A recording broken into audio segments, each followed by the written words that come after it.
Hello and welcome back to Shakesyear.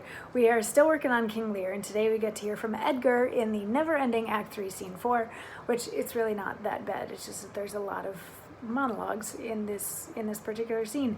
So the scene started out outside a hovel where they're trying to get Lear to go inside because it's really storming and lightning and thundering and raining and all that sort of stuff, and they don't want him to catch his death. So Kent, who is in disguise, and the fool are trying to get him to go into this hovel. They go in first and they find Edgar, who has smeared his face with dirt and he's wearing tattered clothing, and he's going by poor Tom, and he comes out and Lear feels a very strong connection to him, like sort of from the get-go, and is like, the only thing that could have turned a person into this was if his daughters did it to him, if he gave his daughters everything and they treated him poorly. So he feels a weird kinship with Edgar, and they exchange some things. And you know, there's a few ways that you could go about playing Edgar in this scene if you end up playing Edgar in this scene.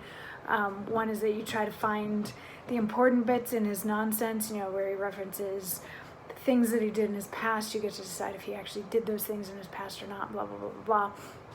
So anyway, then Gloucester enters because he, if you remember, when Lear was kicked out, he stood up for Lear and was like, we should let him back in because that storm is terrible. And Reagan and Goneril and Cornwall and Albany are like, no, he made his bed, he's got to lie on it, so we're not letting him back in the house. They then sort of took away Gloucester's right to his own house. So he has gone against their wishes. He has gone to find Lear to try to take care of him because he is afraid of what's going to happen since Albany and Cornwall want to go to war together. So anyway, Gloucester's been out looking for Lear, and he knows that it's a bad idea, but he's going to do it anyway because he is faithful to Lear. And he finds him. He comes into this scene, which, remember, Edgar is his son, and Edgar has been framed for plotting to murder Gloucester. So Gloucester had put out like a warrant for Edgar's death. So Edgar, hiding as poor Tom, is like, and Gloucester comes in and he's like, where's the king? And the king's basically just focused on Edgar / poor Tom. And then Gloucester says to Edgar / poor Tom, like, who are you?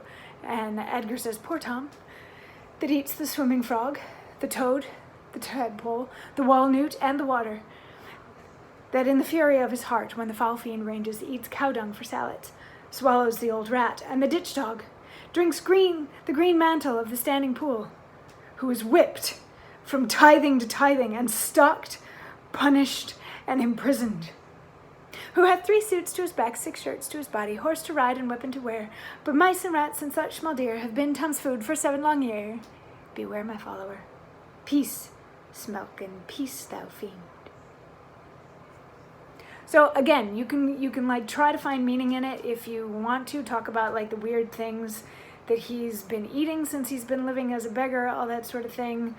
The fact that he had the suits and the shirts and the horse, but he doesn't, and now he's living out in the middle of nowhere and eating cow dung because that's all that there is there.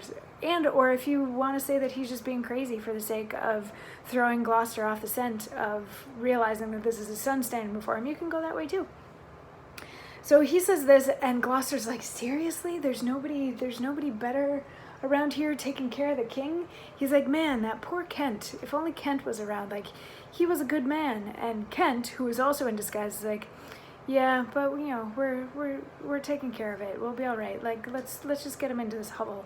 So they try again to get him into the hovel, but before they get all the way there, Gloucester also references his son, who he had recently wronged, his son who was his most favorite son, who he had gotten angry with, but now finds himself missing terribly. So poor Tom, poor Edgar, whose dad was trying to kill him, now gets to hear his dad say that really he misses him and is kind of sorry about it, but he doesn't get to like acknowledge that or anything like that. And you know, and then they all go into the hovel. And the super fun crazy bit about the end of Act 3 Scene 4 is it ends with the fool saying, "Child Roland to the Dark Tower came," which any of you Stephen King fans out there will probably recognize Roland and the Dark Tower And this is where that came from. He says, child, roll into the dark tower came. His face was still or something like that. Fi fo fum, I smell the blood of an Englishman, which is some other stuff. But yeah, it's kind of fun. Like you're reading along in Shakespeare and you've got all these people being crazy, and then all of a sudden, oh, Roland, I miss Roland. So anyway, 3-4 is now done. It was a very big scene. Tomorrow we actually get into Act 4, Scene 1, but there's still Acts 3, 5, 6, and 7 to go.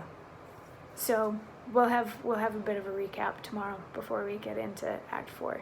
I will see you then.